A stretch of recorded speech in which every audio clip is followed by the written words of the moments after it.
अस्सलाम वालेकुम स्टूडेंट्स। उम्मीद है आप ठीक होंगे और पेपर की तैयारी अच्छी तरह कर रहे होंगे। अच्छा, ये क्वेश्चन था 8.7, चैप्टर है हमारा 8, उसका 8.7 क्वेश्चन था। उसमें कह रहा है 2 tuning forks exhibit beat at a beat frequency of 3 hertz. यानी 2 ट्यूनिंग फोर्क्स हैं और उनकी फ्रिक्वेंसी में थोड़ा सा फ़र्क है और वो उन्हें साउंड किया जाता है इकट्ठा, तो बीट प्रोड्यूस करते हैं और बीट की फ्रिक्वेंसी 3 हर्ट्ज़ है। तो कह रहा है कि एक ट्यूनिंग फोक जो उसकी फ्रिक्वेंसी 256 हर्ट्ज़ है, और वो कह रहा है उसकी फ्रिक्वेंसी जो है ना वो लोअर कर दी जाती है, उसके ऊपर थोड़ा वैक्स ऐड करते हैं उसके एक प्रॉन्ग के ऊपर। ट्यूनिंग फोक जो है इस तरह की उसकी शेप होती है, उसके 2 प्रॉन्ग्स होते हैं। तो एक जो ट्यूनिंग फोक है इसमें उसके ऊपर थोड़ा वैक्स ऐड करके उसकी फ्रिक्वेंसी चेंज कर हो गई है। वगैरह 2 forks then exhibit a beat frequency of 1 hertz. पहले जो 2 ट्यूनिंग फोर्क थे उनकी बीट फ्रिक्वेंसी 3 हर्ट्ज़ थी, मगर जब एक ट्यूनिंग फोर्क की एक प्रॉन्ग पे वैक्स ऐड किया तो दोनों की जो बीट फ्रिक्वेंसी है वो 1 हर्ट्ज़ है।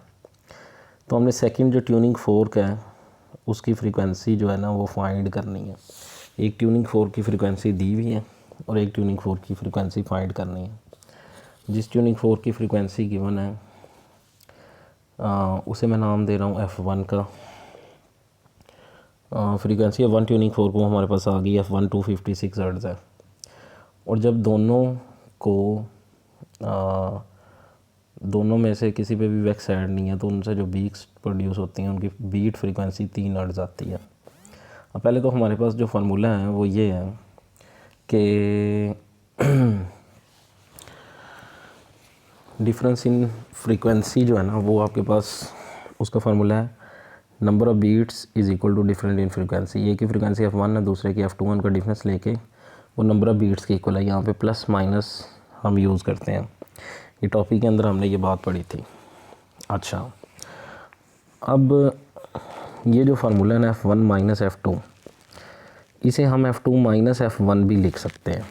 क्यों कि F1 माइनस F2 है, मैं F2 को उधर ले जाता हूँ, F2 को दूसरी साइड पे ले जाता हूँ, तो F2 दूसरी साइड पे जाके F2 ये उस साइड पे चला गया, ये हो गया प्लस माइनस n, इधर रह गया F1। अब F1 को भी इधर ले आता हूँ और n को उधर ले जाता हूँ, तो ये हो जाएगा F2, F1 इधर आके माइनस हो जाएगा और ये प्लस माइनस n है, प्लस उधर जाके माइनस में और माइनस उधर जाके प्लस में हो जाएगा, तो अगेन इसे हम प्लस माइनस n ही लिखेंगे। यानी ये F1 minus F2 is equal to plus minus n है, तो इसे F2 minus F1 is equal to भी प्लस माइनस n लिख सकते हैं। इसी वजह से मैंने यहाँ पे F2 minus F1 is equal to plus minus n भी मैंने ये बताया कि इसे लिखा जा सकता है। अच्छा, इस फार्मूले पे दोबारा वापस आते हैं। F1 यहाँ पे F2 उधर जाएगा, ये उधर जाके प्लस हो जाएगा, ये माइनस था इधर आके प्लस हो गया, F1 इज़ इक्वल टू आ गया F2 प्लस माइनस n के। ये बेसिक फार्मूला है हमारे पास। ये मैंने वैसे बताया कि इस शेप में भी इसे लिख सकते हैं। प्लस माइनस n है, ये उधर जाके प्लस माइनस में और माइनस प्लस में चेंज होगा, दोबारा यही चीज़ बनेगी। यानी F1 minus F2 is equal to भी प्लस माइनस n है और F2 माइनस F1 भी प्लस माइनस n के ही इक्वल है मैथमेटिकली। अच्छा जी, अब F1 इज़ इक्वल टू क्या हो गया, F1 F2 plus minus n के इक्वल। तो इसे मैंने लिख लिया, F2 हमें कैलकुलेट करना है, ये प्लस है इधर आके माइनस में चेंज हो गया, ये माइनस है इधर आके प्लस में चेंज हो गया, तो F2 इज़ इक्वल टू आ गया F1 प्लस माइनस n। एक की फ्रीक्वेंसी हमने करनी है फाइंड, एक की फ्रीक्वेंसी है 256 प्लस माइनस 3। अब पहले तो हम ये करेंगे 256 को एक दफ़ा प्लस करके लिख देंगे और 256 को एक दफ़ा माइनस करके लिख देंगे। ये हमने इसे प्लस और माइनस करके लिख दिया। हमारे पास F2 के 2 आंसर आ गए, एक 259 और एक 253। हमने ये कंसेप्टली बात समझनी है कि इनमें से करेक्ट जो आंसर है वो 253 है या 259 हमारा करेक्ट आंसर है। ये बात हमने अंडरस्टैंड करनी है। देखें, एक जो है ट्यूनिंग फोर्क उसकी फ्रीक्वेंसी 256 है। अब फ़र्ज़ करो हमारा आंसर 259 है, हम फ़र्ज़ कर रहे हैं अगर 259 और 256 का डिफरेंस लें तो हमारे पास 3 आंसर पॉसिबल है। अब फ़र्ज़ करो ये 259 है, इस पे जब हमने वैक्स लोड किया तो वैक्स लोड करने से इसकी फ्रीक्वेंसी कम होगी, हो सकता है 258 हो सकता है 257 हो, असल में वो 257 होती है।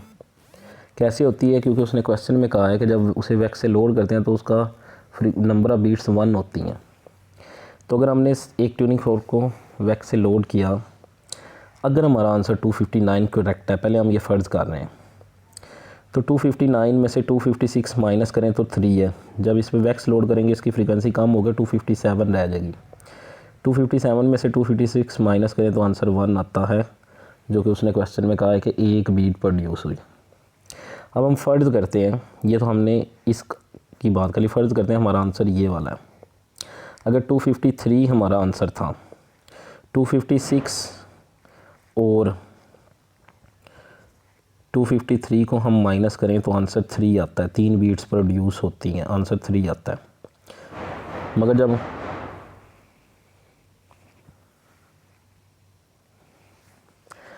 जब हम वैक्स को लोड करेंगे, वैक्स लोड करने से क्या होगा?